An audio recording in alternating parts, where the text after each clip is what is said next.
I'm Dustin Brunel, and this is Curiously. To start season 2, I wanted to do something a bit different. All of the episodes in the first season were interview-based, but in this episode, I wanted to tell more of a story in the vein of This American Life, or Radiolab.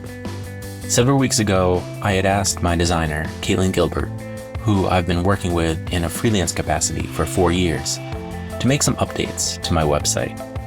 One of the updates was to post a podcast appearance I'd made to talk about my new book, The Healing Book. Kaitlyn happened to listen to the interview, and it resonated with her so much that she wanted to share her story with me. She wrote in an email, "I see some parallels in our stories that are too striking to pass up. And hey, now you'll know a bit more about the person behind the work." In her email, Kaitlyn recounted a journey that began with her parents' unexpected divorce in 2017, leading to a phase of poor decision-making. After that, during the start of the pandemic in 2020, she chose to leave her comfortable corporate job to establish her own freelance design and web development business. Throughout these experiences, she emphasized her daily reading of the Bible for solace, guidance, and a renewed perspective on life. She credited the Bible with being instrumental in her healing process. Kaitlyn's story piqued my curiosity. I'm a non-religious person, but you could say I'm reasonably spiritual and open to explanations that might go beyond our current understanding of the universe or don't fit into our rational, scientific perspective. I've never read the Bible, but I've always wondered what wisdom was locked away in the text. I wanted to know what Kaitlyn found in her daily readings and how it helped her heal from emotional wounds and change her life for the better. When I asked Kaitlyn if she'd be willing to tell her story on the podcast, she agreed. She'd heard once that wisdom was like a river, and each person holds a cup of water from that river. When we learn about other people's experiences, we drink that cup of water and are refreshed. And with that, I bring you Kaitlyn's cup of wisdom. So I really want to just start at the beginning of what you shared with me. So you talked about 2020 and leaving your job, but you backed up to 2017 and when your parents decided to get divorced. By the way, my parents also divorced. I was quite young. So I understand the impact of it in a different way, but I was hoping you could just kind of bring me back to that place. Like, tell me what happened and how you were feeling at the time. It was probably the hardest year of my life thus far. I was born and raised in Brooklyn, New York. I grew up in a small family. I just have one brother. And my parents are hardworking, blue-collar parents. Like my dad's a truck driver, my mom, a medical assistant. My family really valued work and education. So I knew from a young age, I just needed to work hard and go to a good college. My parents didn't have those opportunities to go to college. And so everything worked really well. At one point we had a house and a pool and a dog and everything seemed pretty normal. We had fun together and plenty of barbecues and vacations. And I look back at my childhood and there were some difficult moments, but I'd say overall it was positive. And I guess I didn't realize that there were some cracks in the foundation of our family that didn't really start to surface until around the time my brother and I left for college. So I left for college 2011, graduated 2015, and my parents officially separated 2017. They divorced 2018. Anyway, but yeah, it came as a shock when I first learned, because as a 24-year-old, you're kind of starting your life and you're becoming an adult. And I just wouldn't have ever imagined my parents getting separated. And I guess it was also at a time that I felt like I had reached the goals they had set out for me, but it still wasn't feeling enough. So I kind of had a bit of my own discontent that I was working through personally. But in the background, my parents are also going through the end of our household. And so while I was starting to question, is there more to just going to school and work and a career? this place I would have gone to, like my parents, with my questions and for support, was starting to crumble. So it was suddenly like my launch pad was floating away. And so all these values we had as a family of hard work and education, etc., it clearly at this point in 2017 didn't mean we all had it figured out. So I'm feeling lost, I'm feeling confused and angry and just really tired at the age of 24. And yeah, I felt like I had kind of amounted to nothing. So, is it safe to say, like, with the disintegration of your parents' marriage, you kind of like lost the values that undergirded your own life? Like, what do you think it was about your parents separating that impacted you so deeply at an emotional level? It was like two things going on at the same time. So I was post college and already feeling a bit discontent with life, just working this 9 to 5. And like I had my degree and I'm like, okay, like what else do I do? Like what's next? It was almost like this finish line had been set up for me, but I was only 24 and I didn't have a framework for like how to navigate the rest of life. And I guess at the same time, yeah, like my parents, the separation and their divorce was almost like this fracturing of this framework for life that I had really invested myself into and I guess even achieved. And so, yeah, I guess it was just like this wake up call, like maybe there's more wisdom to be learned about life because it felt like something else was missing, right? Because it didn't hold their marriage together either. Right. It's almost like the values that they had used in their life and to raise you, it felt like invalidated with their separation. Like it's like it kind of threw the book out a little bit. Right, right, exactly. It was kind of like you're a child, almost like innocently realizing that this framework you grew up with might not be perfect and might not end in perfect happiness because I was seeing that our family was kind of falling apart.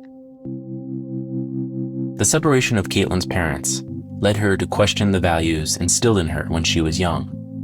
This period of uncertainty led her to develop bad habits and make decisions that she didn't feel were good for her. I was on a trajectory into like this low place. Yeah, when I graduated college in 2015, I was burnt out. I'd worked really, really hard in high school and had gotten like a full scholarship. And I always say like I'm not naturally smart. I just have a good work ethic. So I think because I worked so hard, I just didn't know how to have fun really. So when I got to college, it was quite confusing to see what people did for fun. I guess the biggest outlet to deal with my stress at the time was just to go out drinking and, you know, go to like the pubs around college and things like that and the college parties. And so when I finished college, that was still really the only thing I knew to do for fun. And so, yeah, it's like a journey to this low place because, yeah, after work, you just go to happy hours and things like that. And I guess I was just starting to drink way too much. I was like getting into relationships that weren't healthy. Like I was like basing a relationship based on like how much fun I could think I could have with this person. Next I know, I'm kind of already in this shallow place when my parents announced that they're separating and divorcing. And so that was my low place. It was just a place of feeling lost, of feeling like I needed to just drink to have fun, party to have fun, and date whoever I wanted, just based on this idea of fun. Really, probably just sad and angry and using alcohol to like numb those feelings. Kaitlyn felt like she needed healing. She decided that running would give her more discipline and train her body. Eventually, she decided to train for the New York City Marathon. Up until this point, like I'm realizing like I have all these memories. Like the ways I was living was causing me to like almost like scar myself. And I needed healing. But I guess having that treadmill mentality for most of my life, and then post college feeling like I jumped off the treadmill and I had nothing to work for or study for. I just felt very undisciplined. So the one thing I could think of to like try to get me back into like a disciplined routine is to run. And I enjoyed it. In the beginning, I actually didn't, but the cool thing about living in New York City is you always see the New York City Marathon. And since I'm like in Brooklyn, as young as I can remember, I always saw the marathon going on in my neighborhood. And so I just remember walking around the neighborhood in November of 2016 and seeing the marathon going on and being like, I think I can do this. So yeah, 2017, although I was still like partying and doing these things, I did start running a bit and doing those New York Roadrunner races. You have to do like 9 races to qualify for the marathon. And so yeah, it was the one positive thing I was doing in the midst of a lot of not positive things. So when I kept running, I was like, okay, I think running is actually going to help. And I just decided to go harder with it and to start training for the marathon. Kaitlyn's running routine gave her discipline and structure and was the physical aspect of her healing. But there was also a spiritual aspect to her healing. Early 2018, I bought a Bible. I think I was coming home from work and I knew where the stop was to go to Barnes and Noble's. And I just like impulsively got off the train and went to Barnes and Noble's and bought a $15 Bible. And I started reading it, and it'd be the Bible that I read for, like, I kept it for 3 years until the edges got dog-eared and I'd flip through the pages too many times. But I guess I'll preface this by saying that I knew about the Bible as a kid. I had some experience with church. There were periods in my childhood where my parents would go to church. But I think up until this point, 2018, I felt the Bible was rules and laws. So when I party and get drunk, I knew the Bible probably had things to say about it, but I wasn't angry anymore. I think I was just desperate for something new. And I'd heard about the Bible. It teaches wisdom for life. I was going to start reading the Bible for healing. So what was resonating so strongly in the pages that didn't resonate with you in childhood? So you're 25 now and you're interacting with the text differently. Like, what was different? What wisdom were you finding like in the pages? I have memories of like trying to read it myself as a child and even a teenager, and it's not really connecting or having too many questions about every single thing that like I think I was missing the meaning of it. And I guess the difference this time was just having a higher reading level, jokingly, but it's like more life experience. So I developed this habit of like journaling, but also reading, because I think I was in a place where I was ready to start just processing life, whereas before I felt too numb to. So I was okay to like start like examining my life. So it wasn't just like reading the Bible like it was a novel, but when I would journal, I would just reflect on certain memories or experiences and how they made me feel and how I was feeling about myself. And when I would also read the Bible, there were these verses like, a dog that returns to his vomit is a fool who repeats his folly. This one really struck out to me because I was like, whoa, like it just seems so real and so gross at the same time. Like it surprised me that a verse like that would be in the Bible. But then I like understood it because I remember growing up, like my dog would throw up and then go back and eat his vomit, and I would have to stop him from eating his vomit. And so I was like, wow, like this really seems to connect to real life. Like it's very descriptive of what happens in life. And then I started to reflect it back to myself, where I was like, I have countless memories of doing things over and over again that don't satisfy me, that don't make me feel more loved or comforted, but I'll do them again and again and I'll feel terrible afterwards. The Bible started to speak truth to me like that. Like, I know humans, like, I know this world.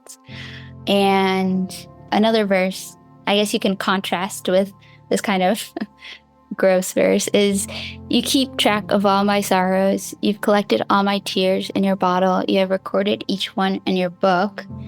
And I guess it's paired with like these really comforting verses. So I'm getting a lot of truth, but then I felt like I was being comforted. So it helped me realize that when I was alone, when I was crying, when I was struggling, when I felt like totally isolated in my situation and in my pain, that there was a God who sees my tears and knows my sadness and even knows these momentary things like tears. You just wipe them away and they're gone, but like he's already recorded the fact that that is falling from your eyes. And yeah, it made me realize there is a heavenly Father that loves me and is concerned about me and my hurts and my sufferings. And he's not just this cold, indignant, or aloof God that I think I was believing throughout college, that he was much more up close and personal. Kaitlyn continued reading the Bible every day, finding truth and comfort in its pages. The routine led to positive changes in her life. She began giving up bad habits, and she found a church that gave her a community. She replaced the values she had lost from her parents' divorce with new ones she had been reading about and discussing at church. I did feel I was changing, like the drinking, for example. I'll also say I found a local church in my neighborhood that did help me also just understand the Bible and teaching. So meeting other people who were believers and Like a community. Yeah, like a community. And so I stopped drinking intensely to the point where I would be drunk or like couldn't remember things the next day. I think I just like got so sick of it. I was like, I am getting nothing from this. Like, it only causes me pain. And that paired with what I was like reading in the Bible helped me to have, I guess, the ability to stop doing that and change in more dramatic ways. But I started to gain a new framework for life and new values too. And so I think previously I put a lot of my values into education and money.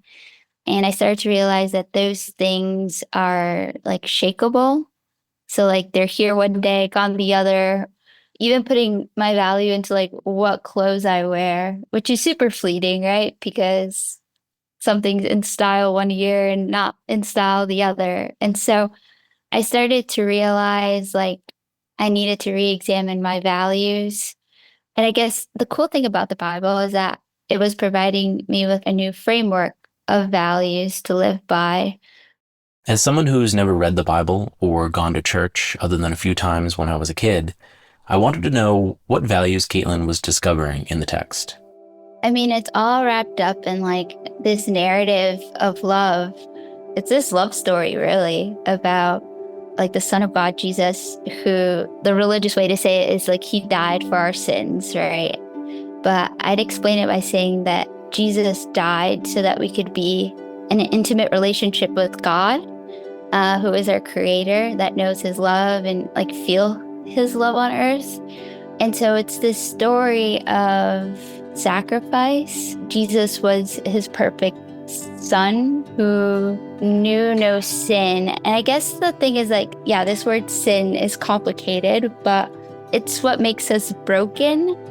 I had felt, I guess at the age of 24, I realized like I was broken, that I wasn't inherently a perfect person, that I had like inclinations towards bad things, even to do bad towards myself and to like not be the greatest person to other people either. So like I've realized like I wasn't inherently kind or compassionate. Like I really had to work to be those things. And so I guess the Bible is this narrative of realizing like our humanity is not perfect. It is broken. And therefore there's this God who is perfect, but he still loves us. We are his children. And so The Bible's just countless stories of people's brokenness and like the things they get into, like making mistakes over and over again, kind of just like children do, but God still loving them like passionately and fiercely. And his ultimate act of showing that he loves us was to send Jesus to die for us on the cross so that we could be reunited with him in eternity in heaven. And what that means for us on earth, he'll help us here. Like he'll heal our hurts, right? So I have felt his love on earth.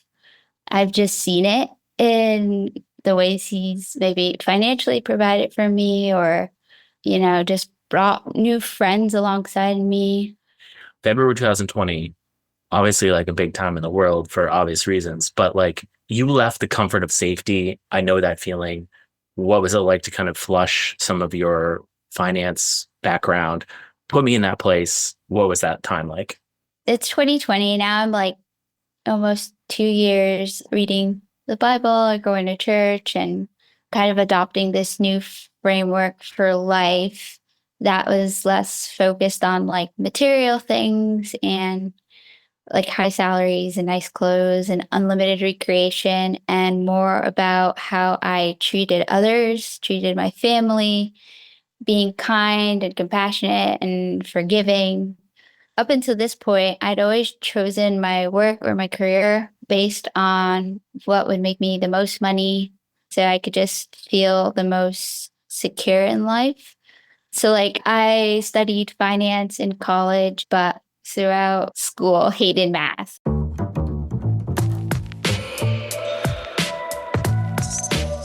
So I wasn't making my life decisions on like my skills or my interests or anything like that.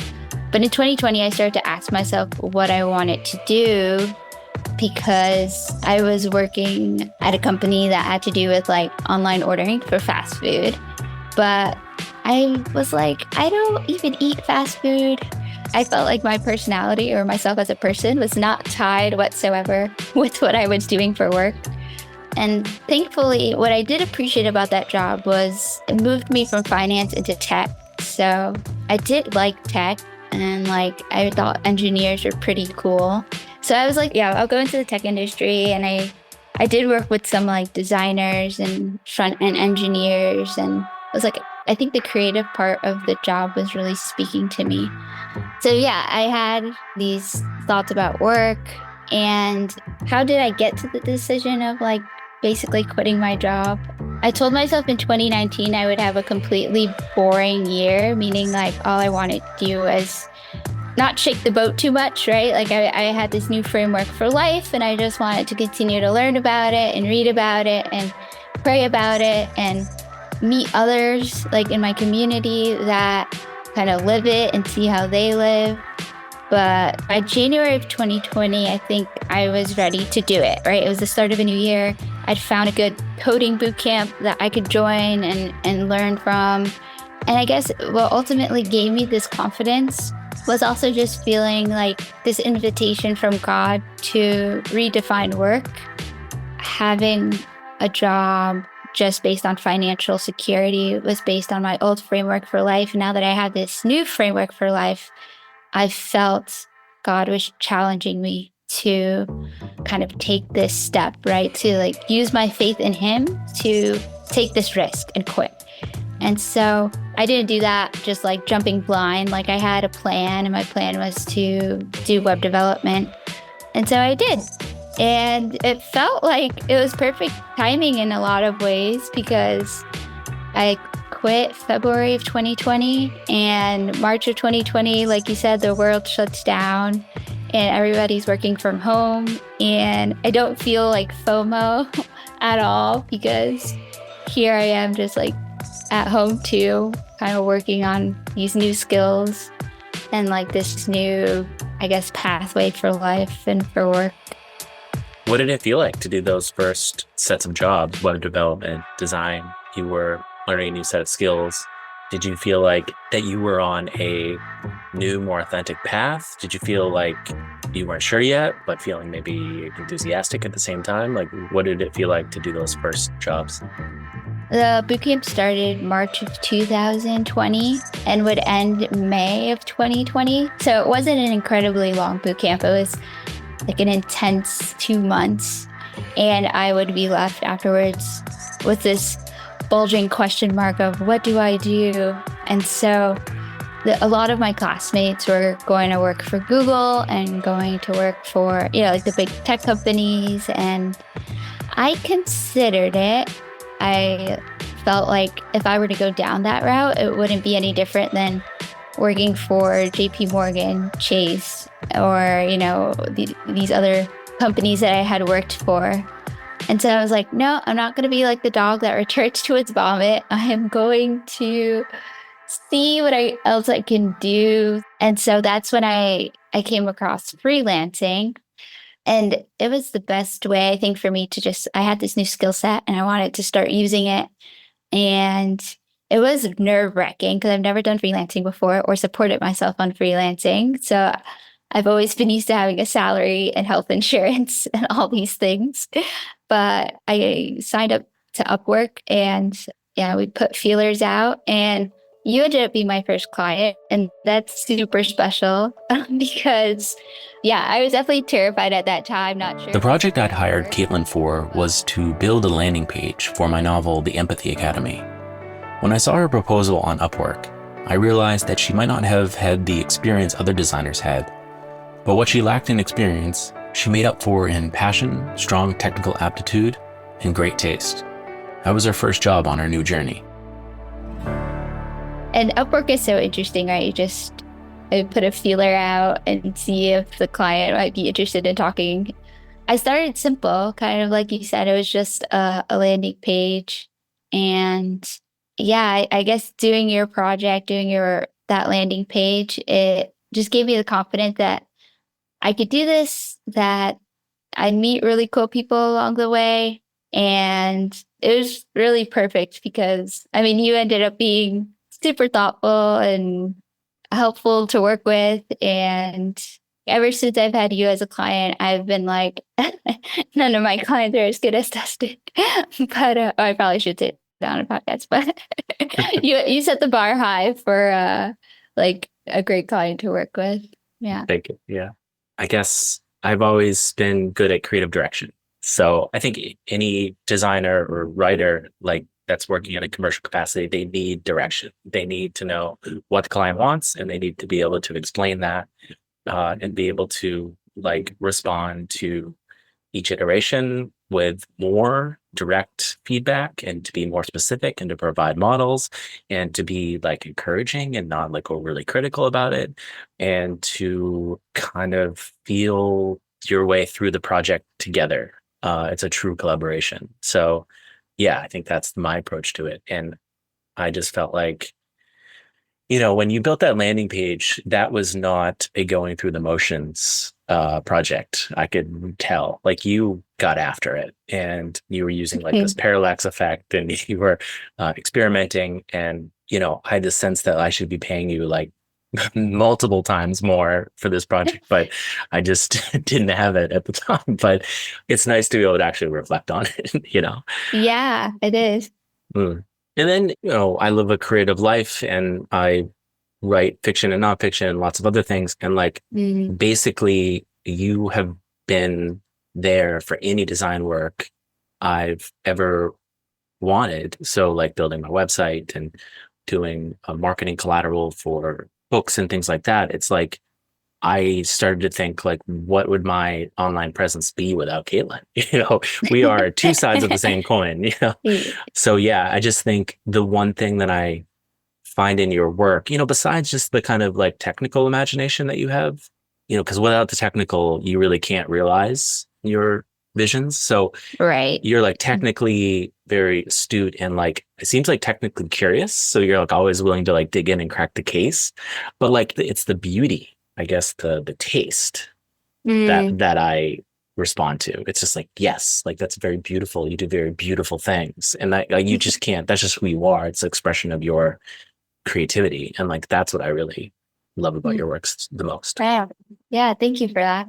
So I'm a very secular person. I come to the world with a very like scientific perspective, and I don't like dismiss like the supernatural, paranormal, mystical, but I also don't readily adopt it. So I had this kind of like doubtful, agnostic, I'm just not really sure what's going on because we don't have the data type of perspective.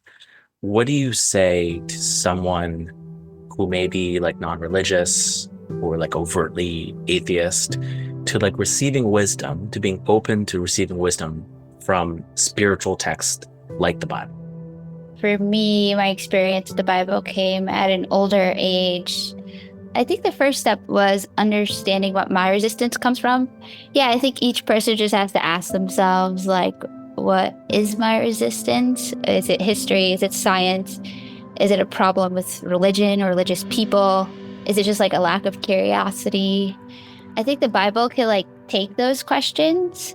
It's just a matter of how much I think each individual is willing to go on that journey, because that's what it is at the end of the day. It's this spiritual journey that you go on. And for me, I had to reach just like a desperate point in my life to go on that journey. And so it can take your questions on. I think each person just has to be in a place where they want to do the research. And yeah, like if you're a person that really is into history, like do that historical research. If you're into science.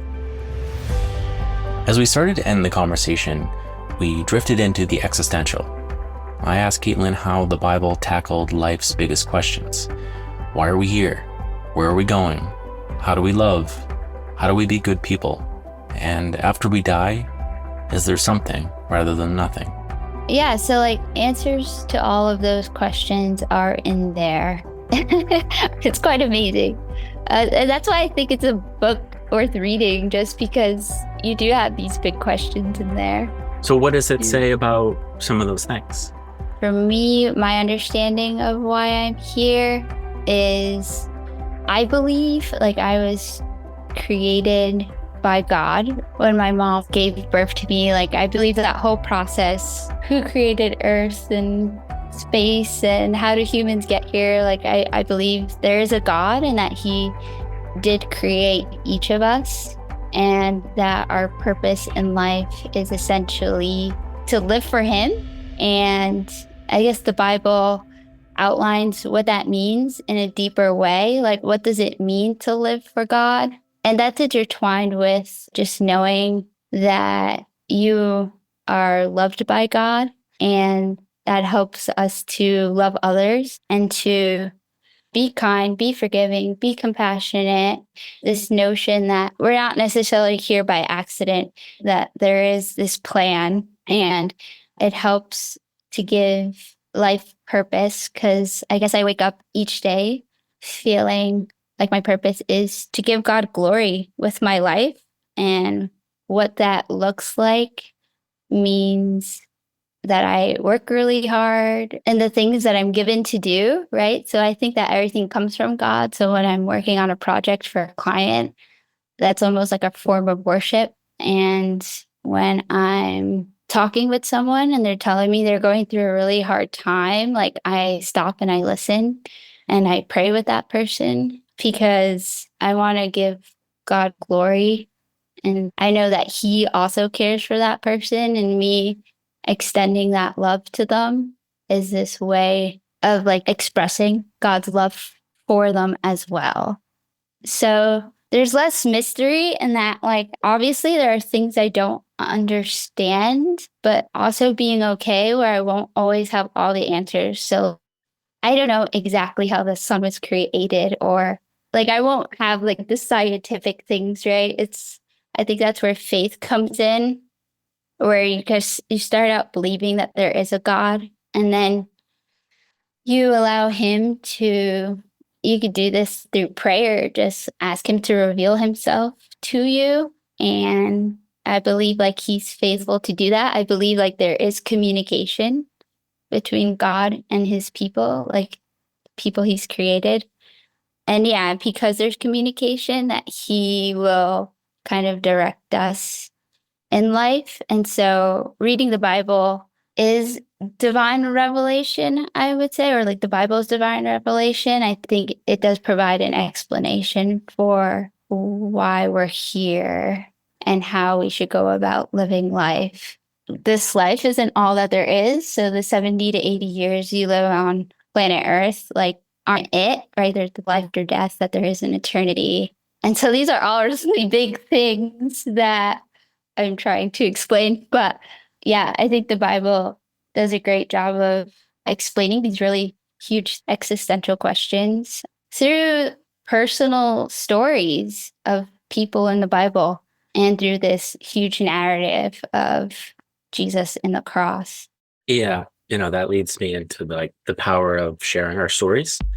You're sharing yours, and no doubt it will resonate with other people. And I think that's why I wanted to talk to you. And you were gracious enough to say yes. And I was wondering, like, why? Because, like, could you share maybe what you think the power of sharing one's story is? Yeah. So I heard this anecdote. It goes like, this young woman, she approaches a wise woman and asks her how she gained her wisdom. The wise woman led the young woman to the river and asked her to fill a cup of water. She did. Then the wise woman asked the young woman, how much space did that water take up in the river? And she answered, well, just a tiny amount, I guess. The river is huge, but my cup only holds a fraction. And the wise woman said, in the grand river of knowledge and life, each of us holds only a small cup. True wisdom is recognizing the vastness that exists beyond our own understanding. Stay humble. There's always more to learn, and each person has a river of wisdom within them. And I love that imagery.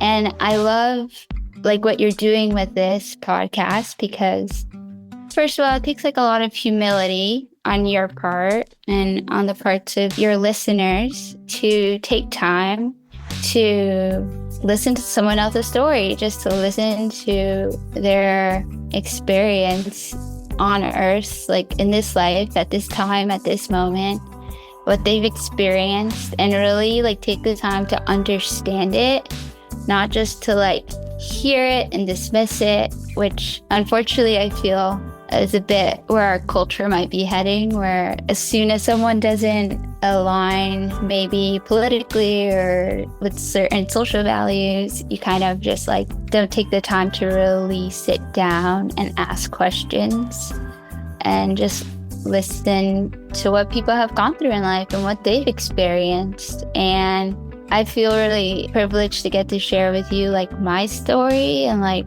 what I've lived through and gone through, and like my understanding of like why we're here and how I have found those answers in the Bible. And yeah, there's just so much to learn from each person. And it's something I'm still even working and growing in, is when I meet someone, just like asking questions about them, about their life, and seeing like what pearls of wisdom they have. And it's also just a good expression of love too, when you show genuine interest in others and just realize that each person you meet, it's like, what's your experience been here? Like, what have you gone through and what have you learned from it?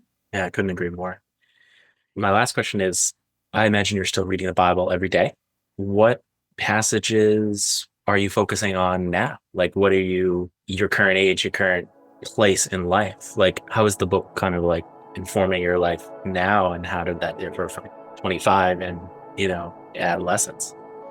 I read a little Old Testament, a little New Testament every morning, but the Old Testament always has these really fun stories of King Ahab, and he was like an Israelite king who was known for being a pretty terrible king. I don't know if you've heard of Jezebel, but anyway, that was his wife, and they were known of being just really leading people to worship idols or other gods, let's say.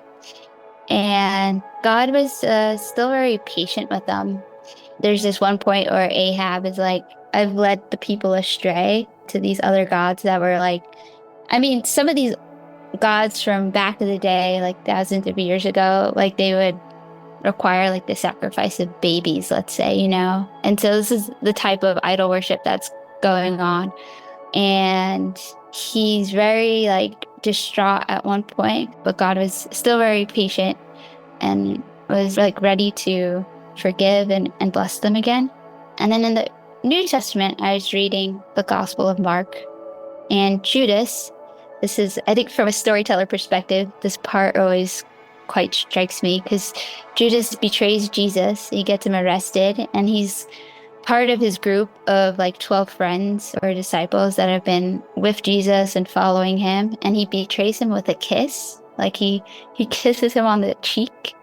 And because he kisses him on the cheek, the people know who to go and arrest. And eventually this develops into the story of Jesus dying on the cross. But as part of this gospel, at this point in the story, this friend of his has betrayed him by kissing him on the cheek. And another disciple who was like his best friend, Jesus tells him, "You're going to betray me. Like, you're going to deny that you knew me." And his friend's like, "Never, I would never do that." And he ends up like denying him, like, "I don't know Jesus. I don't know this man."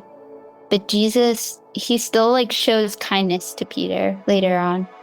And he still accepts his friendship, despite the fact that in that moment he didn't stand up for him or defend him or even acknowledge that he knew him. So yeah, for me, that story just showed that Jesus loves us even when we don't perform well or even our best in that moment. But he sees that full picture of the better person we will become and loves us still. So over time, it's probably been 5 years now that I've been reading the Bible consistently and part of my church community. And when I read it today, I think the verses that probably stand out to me have to do with like marriage now that I'm married, and business actually. Like there's a lot about just like how to handle your finances, and also family, like what it means to just love your family well and kind of build a family for the future. But there are also just these key verses, I think, no matter how old I'm gonna get, that just anchor me in this kind of framework for life. So verses like, "This is my commandment, love each other in the same way I have loved you." These verses just remind me of like these essential truths and ways of living that Jesus invites me into. So I think no matter how complicated life will get or the different life stages bring different challenges, I just remember to love each other well. And yeah, so thank you for listening to me, Dustin. I do hope, I think in sharing my story, it is this way to love complete strangers I've never met too, and just share, my cup of wisdom. And I do hope the best for everyone. And I just want everyone to know that they are loved by God and by the Creator. So yeah, thank you. Thanks for listening to this episode of Curiously. I hope you enjoyed this conversation with Kaitlyn Gilbert. If you're enjoying this podcast, please consider leaving a rating or a review. They encourage people to listen and help attract great guests. If you like what you've been hearing and would like to sponsor the podcast, please consider supporting me on Patreon. Thanks again for listening, and stay tuned for more conversations with people I meet along the way.